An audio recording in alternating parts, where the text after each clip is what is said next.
bab 1 kelas 9 dengan materi Beriman kepada hari akhir. Untuk kelas 9 semester ganjil. Assalamualaikum warahmatullahi wabarakatuh. Bagaimana kabarnya anak-anak yang berada di rumah? Mudah-mudahan kalian sehat walafiat dan dalam lindungan Allah Subhanahu wa taala. Tetap semangat belajar walaupun kalian belajar di rumah. Anak-anakku sekalian, kali ini Ibu akan menjelaskan bab iman kepada hari akhir. Kebetulan pada kelas 9 semester 1 ini ada bab 1 menjelaskan iman kepada hari akhir. Tentunya kalian nanti akan belajar pengertian hari akhir, macam-macam kiamat sugro dan kubro, proses kejadian hari kiamat, dalil yang menjelaskan hari kiamat, dan hikmah beriman kepada hari kiamat. Mudah-mudahan kalian nanti paham dengan penjelasan saya. Silakan disimak materi saya berikut ini.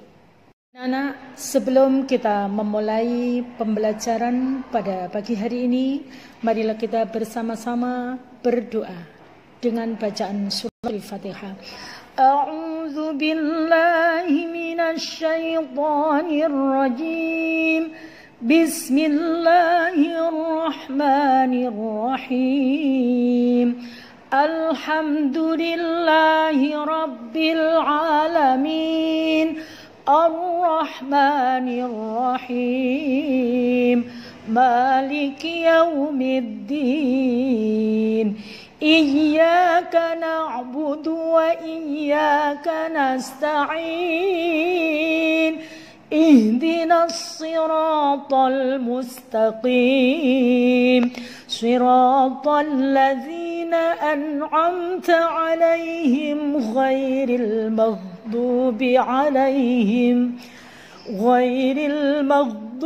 عليهم ولا الضالين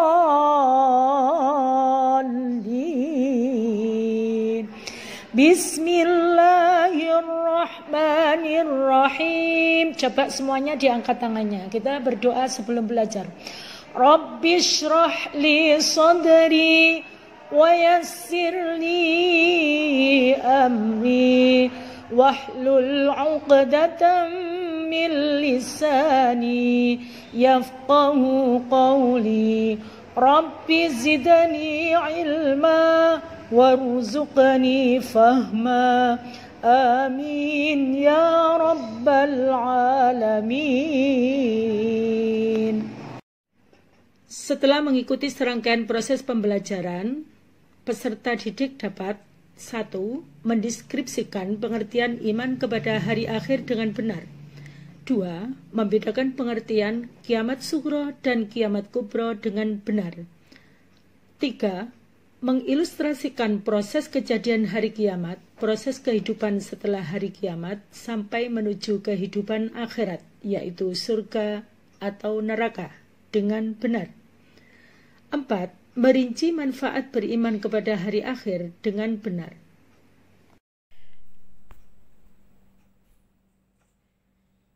Pengertian iman kepada hari akhir. Di sini saya jelaskan pengertian iman dulu. Pengertian iman adalah meyakini dengan sepenuh hati. Pengertian hari akhir adalah hari kebangkitan atau hari kehancuran. Sehingga menurut istilah, iman kepada hari kiamat ialah meyakini dengan sepenuh hati bahwa dunia ini akan hancur, binasa, dan berganti dengan kehidupan akhirat yang kekal dan abadi sebagai tempat pembalasan amal perbuatan manusia di dunia. Adapun nama-nama lain dari hari kiamat, di Al-Quran ada 31 nama, yang diantaranya dari 10 nama tersebut, anak-anak kelas 9 harus mengetahui dan kalau bisa kamu hafalkan. Yang pertama, Yaumul Qiyamah, hari kiamat. Yang kedua, Yaumuddin, hari pembalasan. Yang ketiga, Yaumul Fath, hari kemenangan. Yang keempat, Yaumut Tolak, hari perpisahan. Yang kelima, Yaumul Jami, hari menghimpun. Yang keenam, Yaumul Khulud, hari kekekalan. Yang ketujuh, Yaumul Khuruj, hari keluar. Yang ke-8, Yaumul Hasyr, hari penyesalan. Yang ke-9, Yaumul Fasl, hari pemisahan. Yang ke-10, Yaumut Taghabun, hari ditampakkan semua kesalahan. Adapun kiamat dibagi menjadi dua. 1, kiamat sugro, yaitu kiamat kecil. 2, kiamat kubro, yaitu kiamat besar. Kiamat kecil, kiamat sugro, merupakan kehancuran alam, misalnya banjir bandang, tsunami, gunung meletus. Kematian atau berakhirnya kehidupan setiap makhluk yang bernyawa. Sebagaimana firman Allah Subhanahu wa taala dalam Al-Qur'an surat Ar-Rahman ayat 26 sampai 27 sebagai berikut. A'udzubillahi minasyaitonirrajim. Bismillahirrahmanirrahim. Kullu man 'alaiha fan, artinya semua yang ada di bumi itu akan binasa. Wa yabqa wajhu rabbika dzul jalali wal ikram. Tetapi wajah Tuhanmu yang memiliki kebesaran dan kemuliaan itu tetaplah kekal. Yang kedua, kiamat kubro. Kiamat kubro adalah kiamat besar, yaitu peristiwa besar atau hancurnya alam semesta beserta isinya, sebagai awal dimulainya kehidupan akhirat. Seperti yang dijelaskan pada surat Az-Zumar ayat 68. A'udzubillahi minasyaitonirrajim. Bismillahirrahmanirrahim. Wa nufikha fis-suri fasa'iqa man fis samawati wa man fil ard illa man syaa. Tsumma nufikha fihi ukhra fa idza hum qiyamun yanzurun. Yang artinya, dan sangkakala ditiup maka matilah semua makhluk yang di langit dan di bumi kecuali mereka yang dikehendaki Allah. Kemudian ditiup sekali lagi sangkakala itu, maka seketika itu mereka bangun dari kuburnya menunggu keputusan dari Allah. Jadi untuk tanda-tanda kiamat baik sugro ataupun kubro itu sudah jelas. Dan saat ini banyak yang sudah ada kejadian. Berdasarkan hadis yang diriwayatkan Imam Bukhari, tanda-tanda kiamat sugro yaitu 1, banyaknya wanita telah melahirkan tuannya. Yang kedua, banyak pengembala onta berlomba-lomba dalam meningkatkan bangunan. Yang ketiga, lenyapnya ilmu pengetahuan, meluasnya kebodohan. Yang keempat, banyaknya minuman khamr dan perzinahan terjadi secara terang-terangan. Yang kelima, pendeknya waktu, artinya orang merasakan betapa cepat waktu ini berjalan. Yang keenam, berkurangnya amal, banyak terjadi gempa, muncul berbagai fitnah. Nomor 7, banyaknya pembunuhan, orang-orang sama bermegah-megahan dalam gedung-gedung yang menjulang tinggi. 8, amanah banyak yang disia-siakan. Yang ke-9, banyak orang yang ingin mati dan lain-lain. 10, berperangnya orang Muslim melawan orang Yahudi dan kemenangan orang-orang Muslim atas mereka. Adapun tanda-tanda kiamat kubro, diantaranya keluarnya Dajjal. Yang kedua, turunnya Nabi Isa alaihi salam atau Imam Mahdi untuk membunuh Dajjal. Yang ketiga, Al-Quran tulisannya membumbung tinggi di angkasa bagaikan suara lebah. Yang keempat, matahari terbit di sebelah barat dan terbenam di sebelah timur. Ketahuilah anak-anak, jika matahari sudah terbit di sebelah barat, maka tobat manusia tidak akan diterima oleh Allah Subhanahu wa taala. Yang nomor 5, munculnya Ya'juj dan Ma'juj. Nomor 6, tidak ada lagi orang yang mau menerima sedekah, karena banyak sekali yang sudah kaya dan tidak mau diberikan amal. Selanjutnya, marilah kita saksikan video gambaran tentang hari kiamat. Setelah itu, nanti kalian akan mendapatkan tugas dari hasil pengamatan tersebut. Proses kejadian hari kiamat.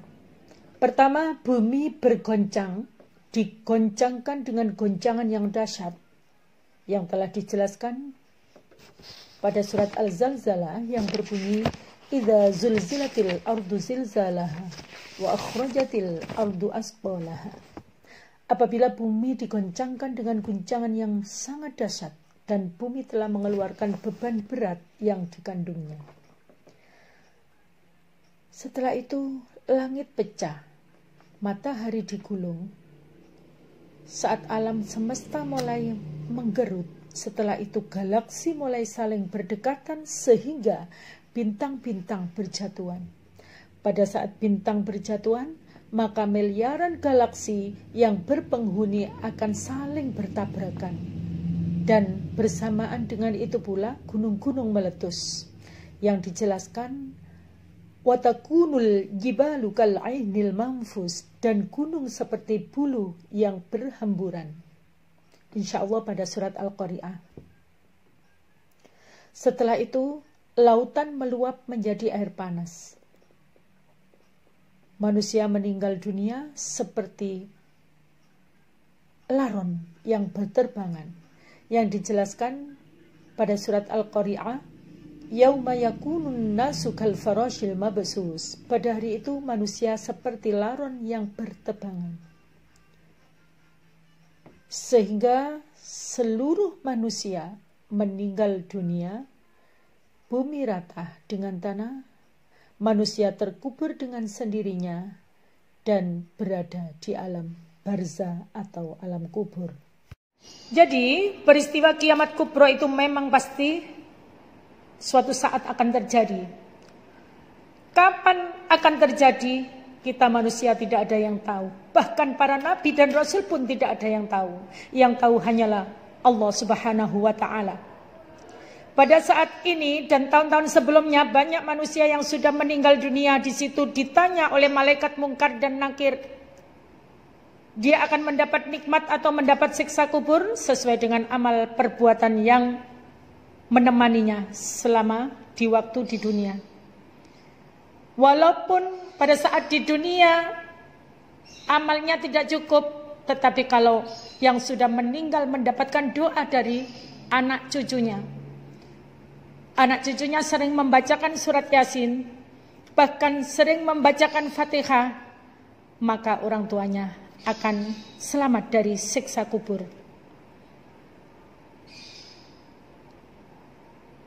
Selanjutnya, ketika para mayit-mayit menunggu datangnya hari kiamat, terdengar malaikat Israfil meniup sangkakala yang pertama. Ketika itu bumi bergoncang dahsyat dan mengeluarkan seluruh isinya. Pada surat Al-Zalzalah, bismillahirrahmanirrahim. Idza zulzilatil ardu zilzalaha. Apabila bumi digoncangkan dengan guncangan yang sangat dahsyat. Wa akhrajatil ardu asqalaha. Dan bumi telah mengeluarkan beban-beban berat yang dikandungnya. Lalu gunung-gunung meletus mengeluarkan larva bagai bulu-bulu yang berhamburan. Siap membakar mangsa dan manusia lari ke sana kemari menyelamatkan diri. Tetapi tidak bisa. Surat Al-Qari'ah ayat 4-5. Yauma yakunun nasu, pada hari itu manusia kal farashil mabsus, seperti laron-laron yang bertebangan. Wa takunul jibalu, dan gunung kal ihnil manfus, seperti bulu-bulu yang berhamburan. Selanjutnya, setelah malaikat Israfil meniup sangkakala yang pertama, selanjutnya tiupan sangkakala yang kedua, yaitu dunia yang hancur dan rata berubah menjadi alam akhirat. Manusia dibangkitkan dari alam barzah dengan bentuk yang bermacam-macam sesuai amal perbuatannya. Di surat Al-Zalzalah ayat 6. Insya Allah bunyinya seperti ini. Yauma idzi yaslurun nasu ashtatal yurau a'malahum. Setelah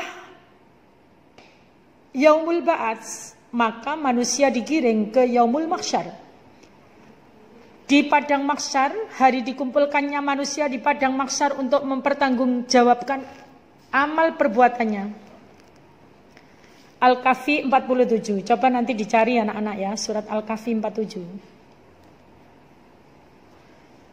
Sebelum dimintai pertanggungjawaban, terlebih dahulu mereka menerima buku catatan amal masing-masing. Saat dimintai pertanggungjawaban, semua amal tercatat dalam buku catatannya. Manusia hanya dapat bersaksi dengan tangan dan kaki, mulut pun terkunci. Setelah itu manusia berkumpul di alam mizan. Yaumul mizan adalah hari ditimbangnya amal baik dan buruk manusia. Setelah diperiksa, amal manusia tersebut dipilah-pilah antara yang baik dengan yang buruk. Kemudian ditimbang pada sebuah timbangan yang bernama mizan. Siapa yang timbangan amal baiknya lebih berat akan masuk ke tempat yang sangat memuaskan dan penuh ridho Allah, yaitu surga. Lihat Al-Qari'ah ayat 7. Siapa yang timbangan amal baiknya lebih ringan akan masuk neraka. Neraka apa? Narun hamiyah, dijelaskan di surat Al-Qari'ah. Nanti kalian lihat surat Al-Qari'ah, dibuka dan artinya. Setelah itu manusia berada di yaumus sirat, proses pembalasan amal manusia mulai dari siratal mustaqim. Siratal mustaqim itu apa anak-anak? Jembatan yang lurus, yaitu jembatan menuju surga yang wajib dilalui oleh setiap manusia. Yang di bawah jembatan tersebut terdapat neraka. Siapa yang dapat melaluinya akan masuk surga. Dan yang jatuh akan masuk ke neraka. Na'udzubillah min dzalik. Oleh karena itu anak-anak, mari kita hidup di dunia ini dihati-hati. I'mal lidunyaka ka'annaka ta'ishu abada, wa'mal li akhiratika ka'annaka ta'mutu ghadan. Bekerjalah untuk duniamu seakan-akan kamu hidup selamanya. Wa'mal li akhiratika, tetapi beribadalah untuk akhiratmu seakan-akan engkau tamutu ghadan, akan mati besok pagi. Alhamdulillah, penjelasan saya sudah tuntas. Dan sebagai tugas untuk anak-anak, silakan kalian persiapkan buku tulis dan pensil untuk mencatat soal-soal yang ada berikut ini. Silakan nanti dikumpulkan melalui WhatsApp dan saya koreksi. Selanjutnya, untuk yang terakhir kalinya, anak-anak saya kasih tugas untuk dikerjakan di buku tulis. Jadi pertanyaannya, coba diperhatikan. Siapkan buku dan pensil kalian. Yang pertama, bagaimana perasaan kalian setelah mengamati tayangan video hari kiamat? Saya ulang. Bagaimana perasaan kalian setelah mengamati tayangan video hari kiamat? Jelaskan. Dan bagaimana kiat-kiat kalian? Yang kedua, sebutkan proses kejadian hari kiamat diawali dengan tiupan trompet yang pertama oleh malaikat Israfil. Saya ulangi. Sebutkan proses kejadian hari kiamat diawali dengan tiupan trompet yang pertama oleh malaikat Israfil sampai tiupan trompet yang kedua. Soal yang ketiga, sebutkan proses kehidupan manusia. Diulangi lagi, sebutkan proses kehidupan manusia setelah hari kiamat. Tadi sudah saya jelaskan ada 4 tahapan, yaitu dari yaumul barzah, yaumul ba'ats, yaumul mahsyar, dan yaumul mizan. Itu kalian sebutkan, terus kalian jelaskan masing-masing. Terima kasih anak-anak sudah mendengarkan penjelasan saya dari awal hingga akhir. Mudah-mudahan dengan pembelajaran di rumah kalian tetap semangat, tetap sehat, dan tetap disiplin. Terima kasih. Assalamualaikum warahmatullahi wabarakatuh.